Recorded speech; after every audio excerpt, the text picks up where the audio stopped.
Good morning, everyone. God has been faithful in bringing us into a new day, the start of another week, and for that we are truly grateful. We continue to pray one for another, and we want to lift up also the people from the island of St. Vincent, from one Caribbean nation to another. It is truly devastating to watch what is happening over there. So we continue to pray for St. Vincent, and we pray that God will send help from all over the world. So far we've looked at the definition of prayer as well as how we can structure our prayers.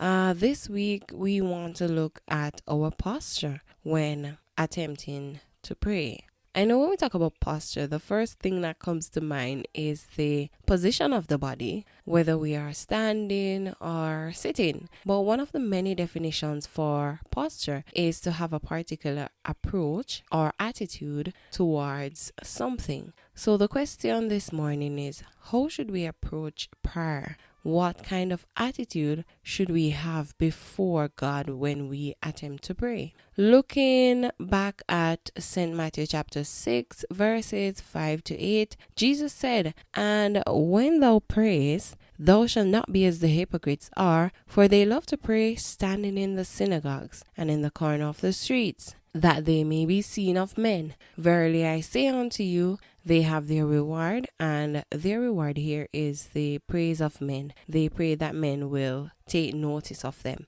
Verse 6 says, "But thou, when thou prayest, enter into thy closet, and when thou hast shut thy door, pray to thy Father which is in secret, and thy Father which seeth in secret shall reward thee openly." Verse 7, "But when ye pray, use not vain repetitions, as the heathen do, for they think that they shall be heard for their much speaking. Be not ye therefore like unto them, for your Father knoweth what things ye have need of before ye ask."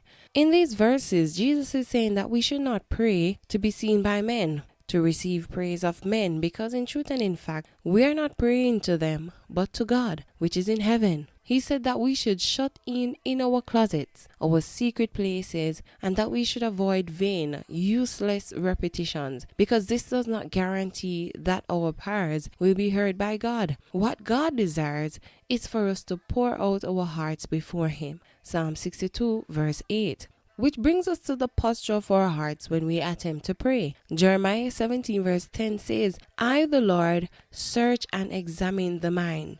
I test the heart, to give each man according to his ways, according to the results of his deeds." In Psalm 51 verse 16 and 17, David wrote, "For thou desirest not sacrifice, else would I give it. Thou delightest not in burnt offering, nor any of the sacrifices that we present in this day and age." He said, "The sacrifices of God are a broken spirit, a broken and a contrite heart, O God, thou wilt not despise." Stephanie Englehart explains that a broken spirit and a contrite heart means that we come humbly before God, acknowledging our sin and proclaiming God's goodness. This form of humble spirit expresses our need for God and His salvation alone. As we humble ourselves before God, we recognize and become dependent upon His mercy. This both kills the pride that God opposes within us and maximizes the mercy of God as the one who deserves the glory.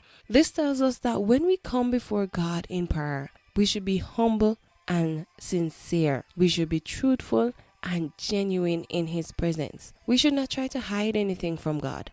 Not that we can hide anything from Him or be pretentious, but instead we should acknowledge our shortcomings and submit them to Him. Hebrews 4 verse 16 in the King James Version says, "Let us therefore come boldly unto the throne of grace, that we may obtain mercy and find grace to help in the time of need." The Amplified Bible says, "Therefore, let us with privilege approach the throne of grace," that is the throne of God's gracious favor, "with confidence and without fear, so that we may receive mercy for our failures and find His amazing grace to help in the time of need." The Lord bless and keep you. Continue to keep safe.